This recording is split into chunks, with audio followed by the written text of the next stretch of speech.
You're traded for a NFT hoodie. But yeah, Francesca, I now work as a CMO at Davian Labs and Wen DeFi. These are basically Web3 extensions of Blockhead. So Blockhead is a centralized exchange, one of the biggest in terms of trading volume, predominantly trading spot or basically unique. In my previous life, I actually spent 10 years at CNBC, so came from a journalism, business background. Spent 2 years at a private investment firm, family office. That's where I got my headshot. So yeah, I mean, it's been a really interesting ride, right? Kind of coming up from a very traditional, very conservative, very kind of journalistic unbiased background, and then now just really doing general politics. So yeah, that's me. Thanks, Evan Roshinsky. Just a quick background, I guess. I'm reasonably new to the whole DeFi scene. I spent most of my career in traditional finance, banking, asset management, global markets, trading, and managing those for 25 years or so. We are developing DeFi structured products, options vault business, which is actually launching this week. We're very happy about, and based in partnership with the Alabama Foundation, and we're also doing Bitcoin clearing as well. This is the nature of what we're doing in DeFi, is building this type of options vault type of platform. So anyway, glad to be with you guys. Thanks very much. All right, good afternoon, everyone. My name is Kenny Lee from OSL. We're a public company, and this is very hard to say in the digital asset space. So we've taken our launch early on, very conservative. Our focus is actually on the institutional side. So we work with a lot of different financial institutions, banks. We have the only license still in Hong Kong to trade real assets. And in Singapore, we're one of 200 companies that's taking for the NMS PSA license. So regulation is in our DNA. We work with a lot of different bank partners. We run the US exchange here in Singapore. And we also have a partnership with Central Ventures in the UK called touted markets. So mostly institutions, family offices, professional trading funds. We also trade Bitcoin clearing. Most of the majors, we find that a lot of the flow, a lot of the transactions still fall into one of the major coins. On the DeFi space, very little actually. We've had a lot of institutional customers ask for the yield, but we saw an environment where everyone wants to ask and just yield. But I think the question on top of it is when it's sustainable yield. So that's really where the institutional space is at. Thanks for having me. My name is Boris Sauer. I head DeFi markets at Ripple Labs. Ripple is a software company that builds on top of the XRP ledger. It's been around for about 10 years. Flagship payments product is ODL, which processes billions of dollars of transactions a year using the XRP ledger. So my role at Ripple Labs at DeFi markets really structuring partnerships and developing the DeFi ecosystems on XRP. Thank you very much. That's a deep question to see how far we are at DeFi. So who here knows about staking or farming, or who's still in it right now?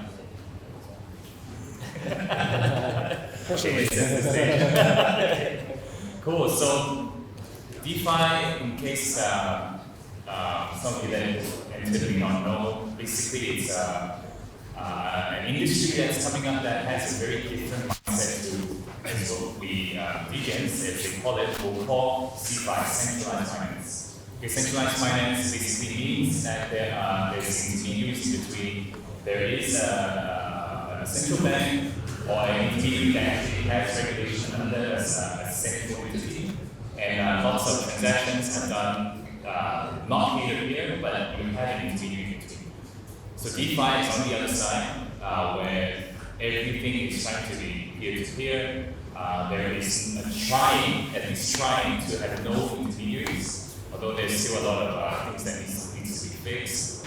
So paradoxically, a lot of the DeFi companies still using the cloud, which is also quite we should be moving out of that if you want to go decentralized. So there's a lot of things that are still quite at its infancy, and at the same time, there's a lot of regulatory scrutiny that will continue to be expected. Question for all of you: how far in the world do you think we're ready to embrace DeFi? Like at what stage do you think we guys are at right now? Okay, let's go. Let's go first. I'll start. Sure. It's always easy to start, because then you don't have to That's right. That's right. Benchmarking. So I do think that there's a world for coexistence, right? I mean, like right now there's everything, like there's GameFi, DeFi, CeFi, but honestly, to me, I think the only fi that makes sense is like diversify. There's going to be a place where everything kind of coexists. A season, a time where, kind of you're trying to bridge and figure things out along the way. And then once you pass that, is the point where, people kind of go off tangent, they're going to go full on DeFi, full on CeFi. Honestly, I'm not the expert here who's going to be like, I don't have that kind of crystal ball, but I do think that coexistence is probably a good way to be, right? Simply based on kind of like personal experience. I know that I'm one of the late adopters of like the Apple Wallet. For the longest time, I was like reading on my credit card and like cash everywhere. And like I was very resistant to kind of like using this kind of new digital technology. And I think there's a lot of people out there who are like DeFi, Web3, all these jargons are pretty much very unknown to a lot of people. The technicalities of it are even more mysterious, even to an insider like me, right? I think user experience is going to be a big aspect that we're going to discover in the coming years, and I'm just here to go on the ride. Could you see the question again, please? So, with regard to where we are in the regulatory landscape of DeFi, correct? And so, this is, as was said, a very evolving business, technology, and everything else. I think right now DeFi, in terms of its portion in crypto landscape, is under 5% still. And crypto has managed to take about $900 billion, I think, more or less around there, from the banking system so far, which you can say is in the neighborhood of $300 trillion. Depends again how you measure what you include in that. But the point is that this is still very nascent business industry in a lot of ways, and I think the regulators are still trying to grapple with how to regulate, where the risks are, and the kind of, and again, in the DeFi space, what we're doing is this kind of direct peer-to-peer type transactions without a centralized authority, right? So, to the extent that we're able to facilitate that type of transactional process that is frictionless and permissionless and secure, then there are the risks to the fact consumer and user requirements that line out where regulators can come in and should they come in fact some of this. So it really comes to there are a couple of different areas that obviously are important, which are one taxation and the other has to do with money laundering, right? So it's going to be a while until we get some sort of regulatory landscape that's going to make sense. It's different in different jurisdictions, different definitions for different things. Use cases are different. Business is still evolving in a lot of different ways, and so this is still an ongoing proposition, and it's one that I think is going to take a while yet to figure out. I think a lot of people are just trying to make sure to position the company since we are in a regulatory friendly type of fashion where we have the controls, the risks, and everything that we have internally, and processes set up where, in fact, we are really at some point where we will be, or we will be in the position to be well regulated. And I think a lot of people are taking or adopting a similar type of stance to that. Thanks. DeFi, Francesco, you mentioned seasons in your response. Make no bones about it, we're in a crypto winter. All of you that go to events throughout the week and not feel like just throw so many free parties, so many side events, so many drinks. But let's do that. We are in a crypto winter. If you look at DeFi summer about a year and a half ago, the measure of that was what we call TVL, total value locked, and the amount was sitting around 90 billion. I checked last night at DeFi Pulse, we're sitting about 29 billion. So we're about a third of the highs. So anyone that's offering DeFi protocols or solutions on DeFi, they're not getting the same funding as before. It's just the fact that we're sitting on that winter. I'll come back to what I said earlier in the introduction about sustainable yields. At first, when my clients and the institutional clients, they were asking about staking, asking for yield. And I said, well, that's something that we can't really get around because there's so much risk, smart chain risk, there's so much unsustainable yield to offer out there. 18%, 8% is something that we talk in the back room. Something always happens on the eights. And if I went to you and I said, how about this, I'll offer you 1.8% yield, would you take it? Anyone? Anyone else? 1.8% yield? Nobody, because you're getting that from your banks already. So when you offer a sustainable yield from a DeFi perspective, what does that really predicate around? What does it mean? When I remember a few months ago, Coinbase was offering a USDC program in the US, offering 4%, and they couldn't get that around the SEC.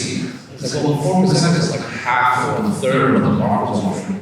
But from their perspective, it's more sustainable. But that was still even allowed. So I think DeFi still has a lot of challenges. And again, you can see that from the TVL very oscillating. And even when you get down to the next level, all that TVL is still dominated by the big three. So a lot of it is on Maker, a lot of it is on Curve, a lot of it is on Aave, and then you have the rest of the makers. So it's like Edgar was saying, it's still a nascent ecosystem. It's still dominated by big players. And you haven't really seen the banks respond yet. When the banks come back and say, how about this? I'll offer you 2.88% on a 6-month CD. Man, that is a sustainable yield. Right? So I think there's going to be a lot of challenges with the response from banks coming back. And again, look beyond what they're offering, look beyond the numbers.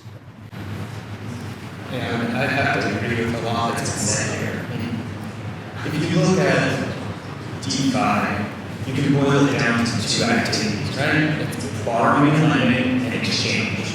Well, I'd say DeFi is very much in its infancy and it's looking for that killer app because borrowing and lending, a lot of borrowing and lending, that was done in the medieval ages, right? Like that is not revolutionary. I give you 150% of collateral to borrow 100% now, for $150. I'm getting $100 out.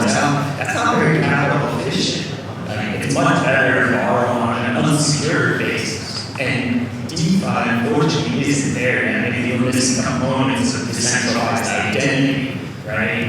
Where you're able to do some sort of credit analysis. So DeFi is really early on, right? And it hasn't found that killer app. Same thing with exchange, right? Liquidity pools.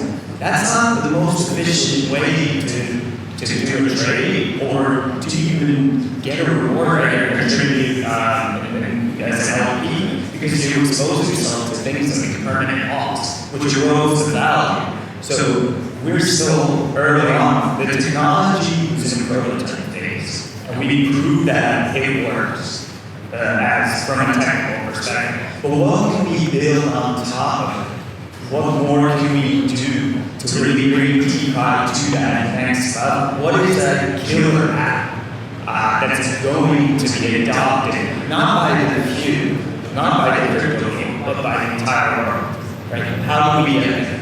And maybe institutions are the way to that, right? We always talk about banks in a negative light, especially in the crypto industry. But I also love my bank, right? Because if it's fraud, I send a name to the wrong place, I get my account gets hacked, who's the first person involved? Your bank. And they'll refund you that. And what we've seen with the Terra debacle, with UST, right?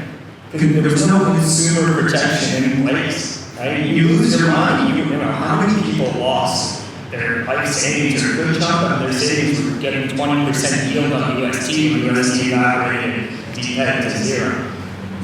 So I think, like I said, we're looking for the killer app and maybe a regulatory environment that's favorable that will bring DeFi adoption to the next level.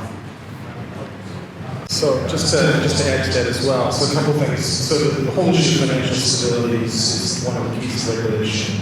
And the fact right now that DeFi itself doesn't represent a threat to any financial stability. It's still way too small. The total amount of DeFi, as far as I'm aware, is still about capitalization mid-size of West Bank. So this is not something that represents any kind of steady threat to the financial system right now. Obviously, if grow, that can become the case. I think the EIS was trying to talk about collateralization or collateralization. The EIS had the number of 12.50% of crypto assets in terms of over collateralization, which is complete insanity. The point is, the financial markets is simply efficient, and this technology represents a frictionless process of innovation.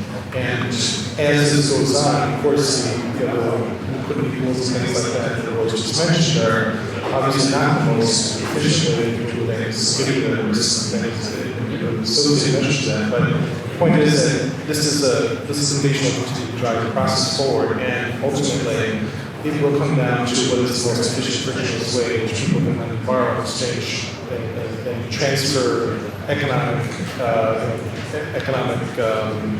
not just goods and services, but the actual process of the functioning economy. And that's where this holy grail is going to come. And it may not just be an app, but it's a process that continues to develop into this of interest rate curve in DeFi, for example. Things of that nature, things that we're working on will provide risk solutions to the developing ecosystem. Specifically to the banking topic, I wish I could be like Boris and say that we love our bank.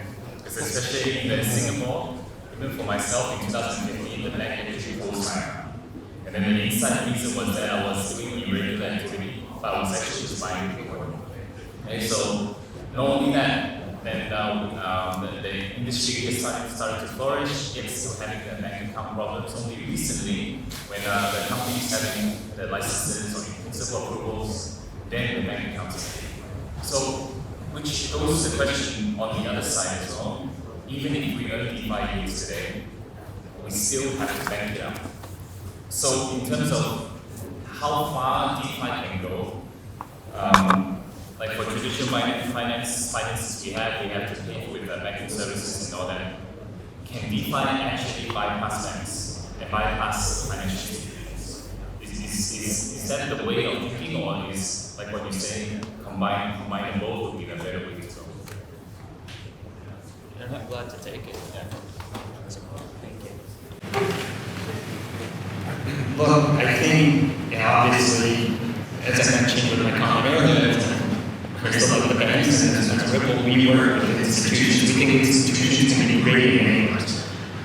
Blockchain is a technological advancement, and DeFi is a technological advancement that brings efficiencies to the financial system. As a user, I don't care, as I mentioned before, how the exchange, how the trade goes through, how the yield is earned, whether it's decentralized or centralized. As a user, all I care is that the trade goes through, that it's executed at the best price possible. So thinking of, hey, will DeFi replace banks? I think will DeFi end up being adopted by banks and being abstracted enough where as a user you won't even know what's happening on the back end, right? You're just putting your trade through, you're just borrowing, you're just earning yield. And that's kind of the way we think about it at Ripple. We work with institutions, we've always worked with institutions, they don't really think of it as a market. But again, I'm a little biased. Because my name is Kenny, I'm also a bank owner. Confessions. Definitely recourse on the boards for this big issue. When the regulators go for something small, it goes to the phone call. Who's picking up the phone? who's answering the customer service call? If you're sending points to the wrong chain, who's responding to it? In a decentralized way, they actually eliminated that aspect of it because you don't need to call them. That's the whole point. You're supposed to be web-free, you're supposed to know what address to point to, but that's how you lower the cost. That's how you get it to be truly automated. You don't actually need to hire leads of customer service people to respond to it. But again, we're all human at the end of the day. We actually want to make a phone call. We want to push a transaction happen. So we don't really care. We just wanted to go for it. We prefer a better price. We prefer things to work a little bit more efficiently, but that's not always possible. We're human at the end of the day. One thing I think we learned in the last crisis, what the trending about DeFi during the last crisis is that as volatility increased, all the DeFi protocols made on Blockhead, they actually work very well. Even during the USD liquidation cycle, they actually work exactly how it's meant to be. So you can say from a pure technology standpoint, it's still routine, it still works. Once you remove the human element in things, it's more contract, which is exactly like I said, another song. So the only question, if you don't know where the yields coming from, you are the yields. It's one thing. We are, clearly the next one, this will be institutionalized at some point because it's happening now in a very significant way. If this is what it lasts, this technology will last and be institutionalized. We will be bringing all the various market participants into this in different ways for the different species of risk and economic reasons. But I mentioned before that right now the site of DeFi is not a systemic risk to the financial system. I believe it's a case, however, it's not going to keep the regulators from enacting regulation and continuing to empower them to manage this. The nature of DeFi is that it cuts out the middleman, right? So it is a saving for banks, it's a saving for financial institutions that gain their that made the money stored by operating this middleman. What we are now doing is figuring out how to bridge that gap, and clearly that economic friction will be continue to grow as DeFi continues to develop. But ultimately, the nature, there is still a priori reason for banks to exist. In the case of facilitating transactions, as almost every area like we think about where there's middlemen is going to be involved. So it's not going to be, there will be some sort of evolving coexistence of DeFi kind of figures out where these cases are and that cases. So it will be fully institutionalized at some point within the next couple of years.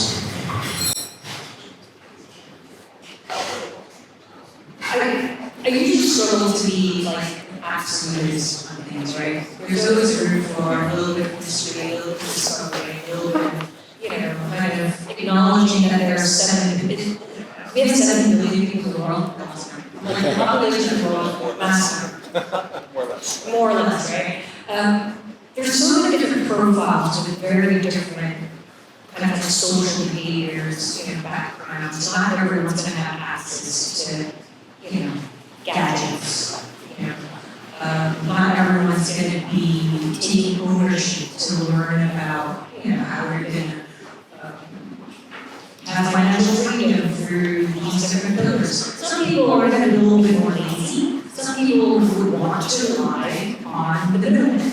And I think, if you just take for example, my grandma is a super learner. Like she's been bugging me about, how do I invest in crypto, what is DeFi, explain it to me. And she would never take no for an answer whenever I just kind of like rush out, like, oh yes, like the newest technology. She's like, no, tell me all the details.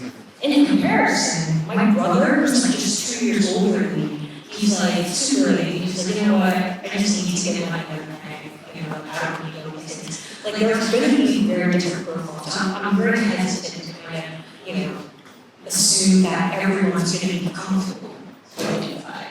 Everyone's going to want it. So I think there's going to be a place where, CeFi, DeFi, CeFi comes into play. And I really like what Boris mentioned about kind of user experience. I think back in the day, when the internet came about, I don't know about you guys, but I've heard of this term like TCP have no idea what it is, but I know that it's technical. My fiance is a coder, so he talks about these technological jargons a lot. I just know that the internet has made my life a lot easier, and I think DeFi could offer that kind of option for the people who want to participate. So just to point to add what Boris and Kenny has said, customer service is definitely very cracked in DeFi. Okay, so for example, you want to do a particular staking or a new particular pool, best place they will ask you is to go into Discord. Have any of you used Discord? Yes, Discord is a huge thing there. And then all the moderators will say, just, we do not DM, we do not send a personal message to you. So when you ask them, and then you put in the main chat, and then the others, there will also be people that personal message you that they say they won't personal message you. So you don't know who to trust is a big problem. So this is something that definitely DeFi is needs to improve on. However, when you find the right people, it's very fast. Look at bank accounts. Okay, I just had to call it just recently the other day back to Hong Kong. I still had to wait 1 hour to get a call. Right? So both sides are having their problems, but by having it on open source, we can see things can improve. So what would the next DeFi bull market look like? It's anybody's guess. So now, as we were saying, combining DeFi and CeFi with the user experience. What was the message that Satoshi had at the beginning for Bitcoin was to have a private yet transparent system as a digital wallet. That was the main meaning. And you can start seeing that evolve, and as the message started to evolve with other blockchains saying, oh, we're going towards some went into the enterprise blockchain side, the other side was saying going towards financial inclusion.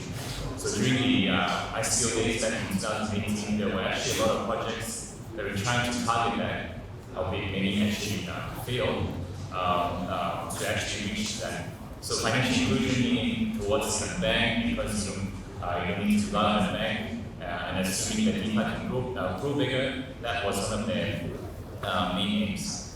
So is the crypto ecosystem / DeFi, are we supposed to move towards that sort of that promise of financial inclusion, or have we changed somewhere along the way?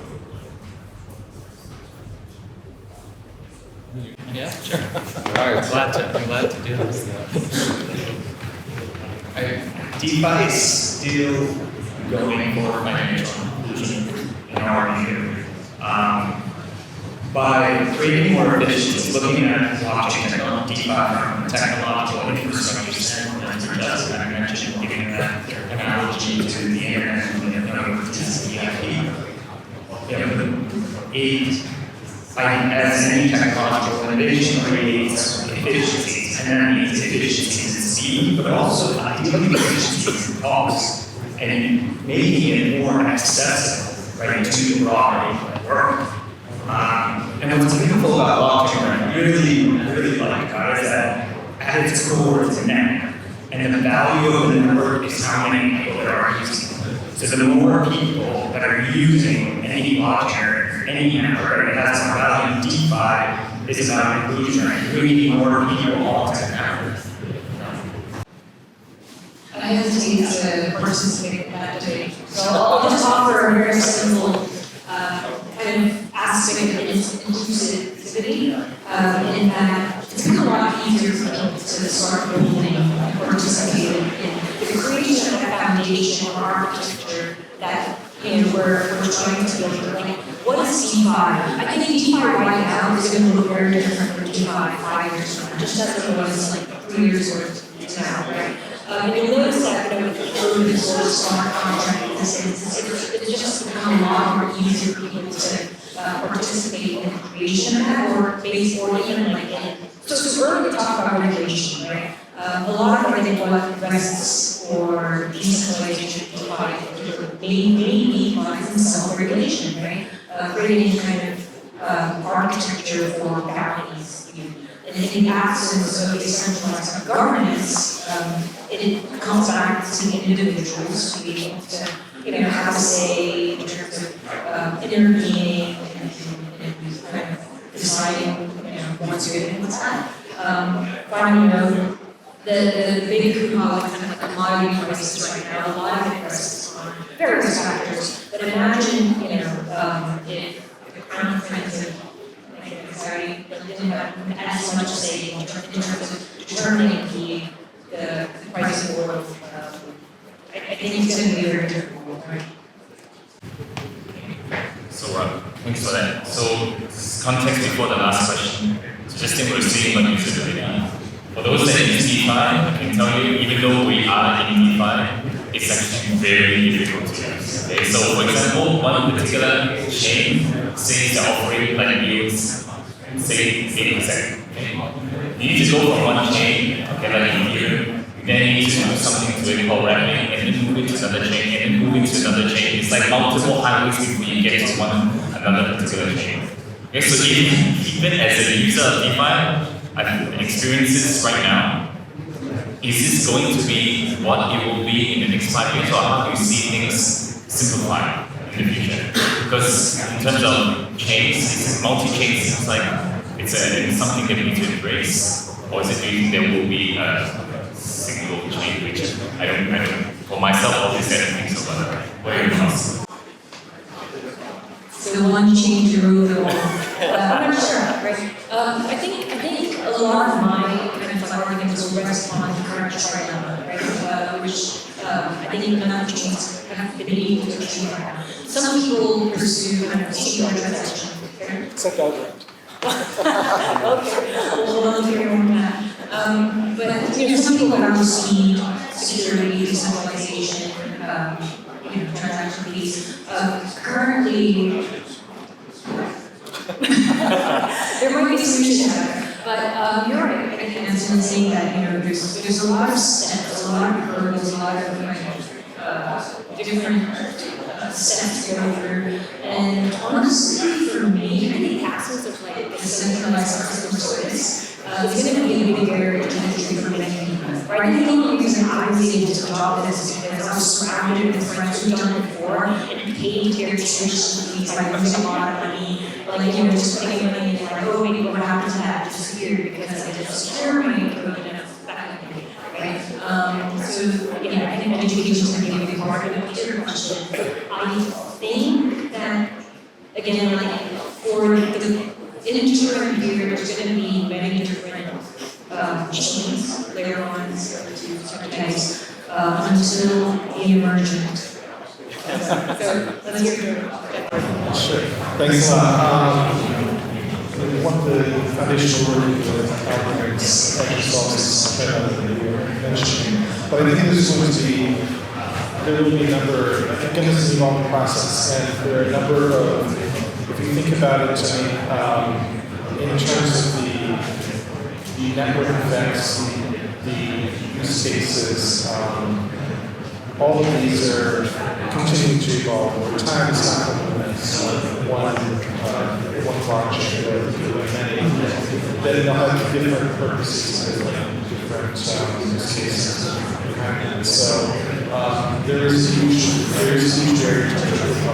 So there's a lot of education. There is the focus has to be on sustainability. It has to be on creating economic value. How the process of technology creates helps that process continue. That's what our focus is, and that's where I believe is sustainable innovation and the growth is going to come from that way. So, anyway, thanks so much. I just discovered decentralized customer service. You weren't in it. That's all you can. Sounds like a great pitch. That's exactly already. Everyone is going to fund it. Yeah, for sure. The chain problem, I guess, because harking back to your mention about TCP/IP, it's to me a lot of emerging technology, layer 1, layer 2s. You have all these cross-chain bridges that are getting a lot of traction nowadays, but you also come with a lot of downtime as well. There's a lot of exploits, especially on the cross-chain side.